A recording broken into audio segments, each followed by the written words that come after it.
سلام الله عليكم. بسم الله والحمد لله والصلاة والسلام على رسول الله. حياكم الله أخواتنا وإخواننا الأفاضل. الحياة سبحان الله يعني كما قلنا مدرسة. الحياة مدرسة، والإنسان سبحان الله ما دام فيها إلا وهو يتعلم ويستفيد ويخرج بتجارب، وعلى المدى البعيد لكثرة تجاربه واحتكاكه بالمشاكل والناس يصبح حكيما. علاش الإنسان لماذا يسمى الحكيم حكيم؟ يسمى الحكيم حكيما لأنه يضع الشيء المناسب في المكان المناسب. يعني إذا استشرت مع حكيم ينصحك بالشيء المناسب لك، وممكن يأتيه رجل آخر يعرض عليه نفس المشكلة ديالك أنت، لكن يعطيه يعني حلا آخر غير الحل الذي أعطاك.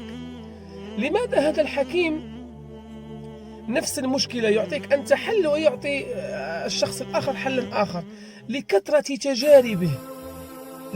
تجاربه في هذه الدنيا، وكثرة خوضه غمار المشاكل والفصل بين الناس، وأخذ تجارب من هذا ومن هذا، وسمع قصص من هذا ومن هذا. أخذ تجربة، أصبح يرى أشياء يعني أنت لا تستطيع أن تراها. لهذا ينصحك أنت بأمر وينصح الشخص الآخر بأمر آخر.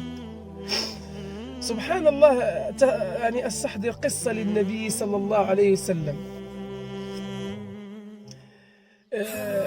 كان جالسا النبي صلى الله عليه وسلم فأتاه رجل فقال له: يا رسول الله، إذا قتلت هل سيغفر الله لي؟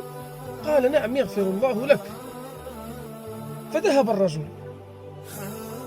ففي اليوم الثاني أتاه رجل آخر وقال له: يا رسول الله، إذا قتلت يعني هل يغفر الله لي؟ قال: لا يغفر الله لك، أو لن يغفر الله لك. في الحضور كان جالس عمر رضي الله عنه، فيعني سمع يعني أن الرجل، القصة تداولت مرتان. الأمس جاء رجل يعني نفس الطلب، قال له النبي صلى الله عليه وسلم: سيغفر الله لك. وجاءه رجل آخر يعني نفس الطلب، قال: لن يغفر الله لك. فقال له: يا رسول الله، يعني أمس جاءك رجل فقلت له: نعم، إذا قتلت يغفر الله لك، والآن جاءك رجل آخر فعرض عليك نفس السؤال فقلت له: لن يغفر الله لك. فقال له: يا عمر، أما الرجل الذي أتاني أمس فهذا رجل قد قتل، صافي قتال اللي عطى الله عطاه، فما خصناش نقنطه من رحمة الله. قال: نعم، يغفر الله لك. وأما الرجل الذي أتاني اليوم فهو لم يقتل بعد، يالله باغي يمشي يقتل، فقلت له: لن يغفر الله لك، حتى أحول بينه وبين القتل. فيعني هذه هي الحكمة، يعني أن تعطي الإنسان الجواب المناسب له. ممكن يكون عندنا نفس المشكل، لكن الحل الذي يناسبك لا يناسبني. وهذه يعني نصيحة للنساء. بعض النساء يعني النساء المتزوجات، أتكلم عن النساء المتزوجات، فتجد مثلا مرأة تجلس مع جارتها فيتكلمون أطراف النساء، أطراف الحديث يعني، فتخبرها وحدة يعني: أنا زوجي كذا كذا كذا، يعاملني بلطف بكذا بكذا، أنا زوجي كنقول ليه بحال هكا ما كيتقلقش، أنا زوجي عادي نقول ليه الحمار، أنا زوجي عادي ما نقولش ليه راني خارجة. الأخرى لا، الزوج ديالها يعني كيعاملها معامله اخرى، خاصها ملي تبغي تخرج خاصها تاخذ الايد، ما خاصهاش تقول حمار، ما خاصهاش تقول شي كلمه خايبه. فكتبغي تطبق هذيك السياسه اللي دارت المره الاولى مع الراجل ديالها. كتقول: انا غنمشي نبدا نقول ليه حمار، انا نبدا نقول ليه انت، انا نبدا مابقاش نتشاور معاه، صافي راه الرجال بحال كتمشي تطبق نفس السياسه اللي كدير المره الاولى مع راجلها، فكتولي مطلقه، لان هذه سياسه مع هذا الرجل صلحت معاه، فلا تصلح، مستحيل تصلح مع هذا الرجل. كل رجل البيئه ديالو، كل رجل الطبع ديالو، كل رجل كيفاش تربى، كل رجل مع من تربى. فممكن هذا الرجل ديري معاه واحد الطريقه تنفع معاه، طبقيها مع راجل اخر تولي تسويه في المشاكل. فالإنسان يكون حكيم.